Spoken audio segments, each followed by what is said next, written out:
যুক্তরাষ্ট্রের সাথে তৃতীয় দফার আলোচনার প্রথম দিনের বৈঠক শেষে আশাবাদী বাংলাদেশ, যাতে কমতে পারে বাংলাদেশের উপর আরোপ করা শুল্কের হার। ওয়াশিংটন ইউএসটিআর প্রধান কার্যালয়ে এই বৈঠক অনুষ্ঠিত হয়েছে। যুক্তরাষ্ট্রে বাংলাদেশ দূতাবাসের প্রেস উইং সংবাদ বিজ্ঞপ্তিতে জানিয়েছে যে শুল্ক হার নির্ধারণের বিষয়টি আগামী 2 দিনের বৈঠক শেষে চূড়ান্ত হতে পারে। প্রথম দিনের বৈঠকে দেশটির সাথে বাণিজ্য ঘাটতি কমাতে বাংলাদেশের নেওয়া পদক্ষেপ তুলে ধরা হয়েছে। বৈঠকে বাণিজ্য উপদেষ্টা শেখ বশির উদ্দিনের নেতৃত্বে জাতীয় নিরাপত্তা উপদেষ্টা খলিলুর রহমান, বাণিজ্য সচিব মাহবুবুর রহমান এবং বাণিজ্য মন্ত্রণালয়ের অতিরিক্ত সচিব নাজনীন কাউসার চৌধুরী উপস্থিত ছিলেন।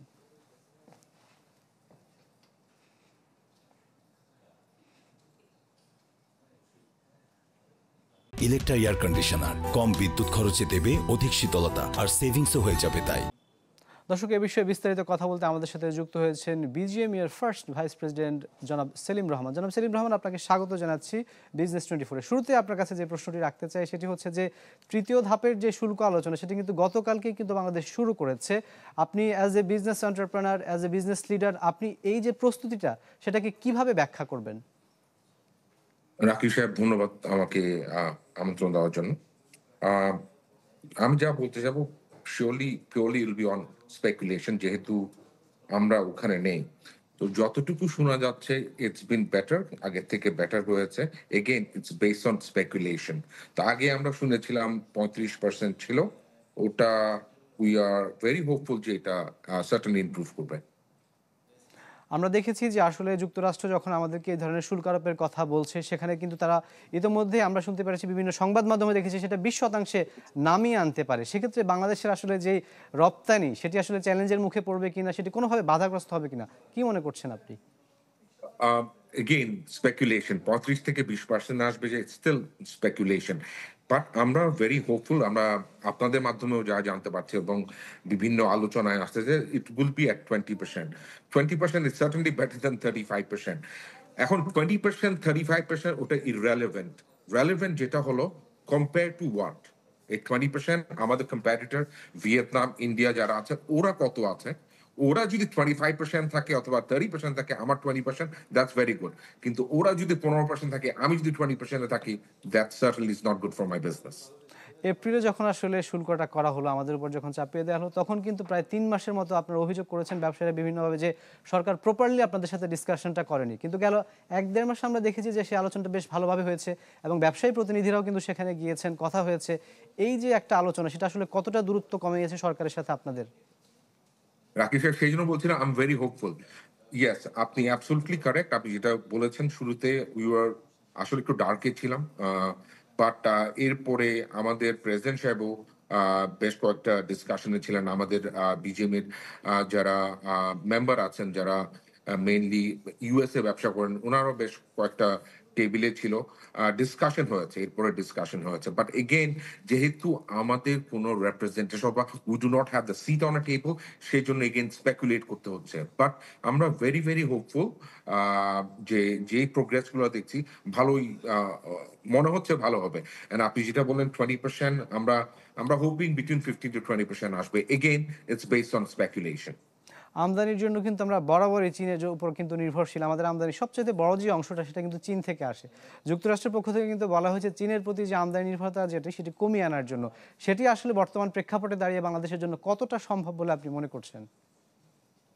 Um, এই ব্যাপারে আই থিঙ্ক এগেইন আমাদের, আপনি নিশ্চয়ই জানেন আমাদের অনেকগুলো এনডিএ সাইন করা আছে।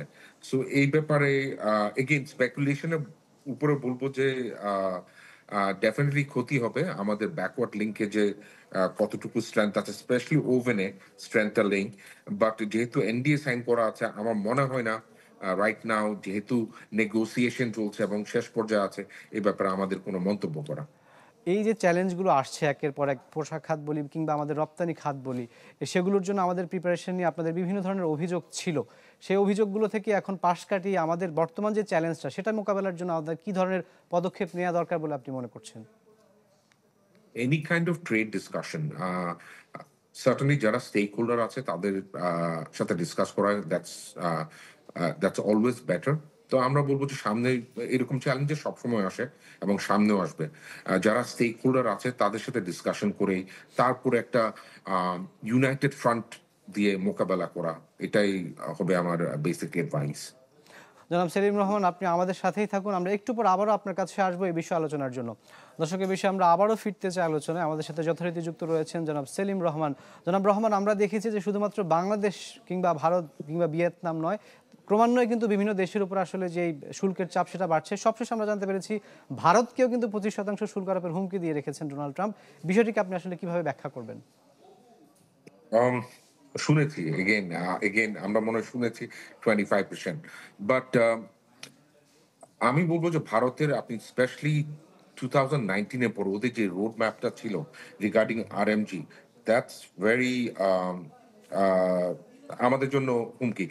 আহ, এরা এই ছাড়া বিসাইড দ্য পয়েন্ট বলছে ভারত যদি শর্ট টার্মও যদি আমাদের কম্পিটিটর না হয়, লং টার্মে they will be a competitor. One of the reason হলো যে ওদের যেই স্পেশালি এগেইন কোভিড এর পরে যেই রোড ম্যাপটা করেছেন এবং ওনারা বিভিন্ন ধরনের সাবসিডিজ যেগুলো দিয়েছে, ফাইন্যান্সিয়াল সাবসিডিজ, ইনফ্রাস্ট্রাকচার সাবসিডিজ আর ট্যাক্স এবং যে গ্রান্টস গুলো দিয়েছে, those are very very highly মানে কি বলবো আমাদের জন্য মনে হয় they will be one of the biggest competitor. আমি জাস্ট একটা এক্সাম্পল দিয়ে দিই আপনাকে। আহ, ওদের যেমন ক্যাপিটাল সাবসিডিজ আছে এবং যেহেতু মহারাষ্ট্র এবং তামিলনাড়ুতে প্রায় 25% অন দ্য ক্যাপিটাল সাবসিডিজ আছে।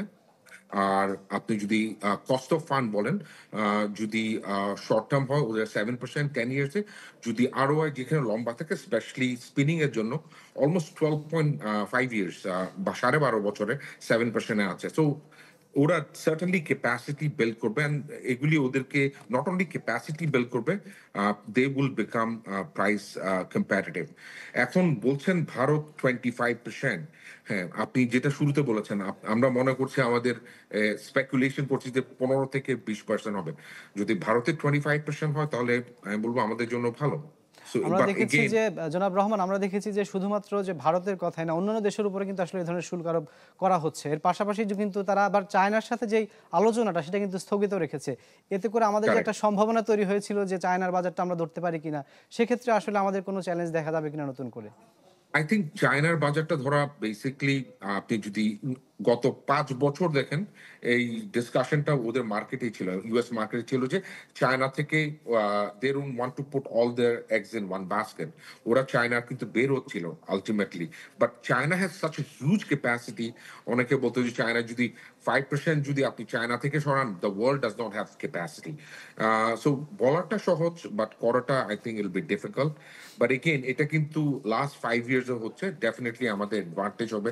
চায়না থেকে ওরা শুল্ক যতটুকুই যেই পর্যায়ে থাকুক, আই থিঙ্ক আরএমজিতে ইউএস মার্কেটে যারা রিটেলার আছেন তারা কিন্তু চায়না থেকে অলরেডি বের হয়ে যাচ্ছে। So that's what it is.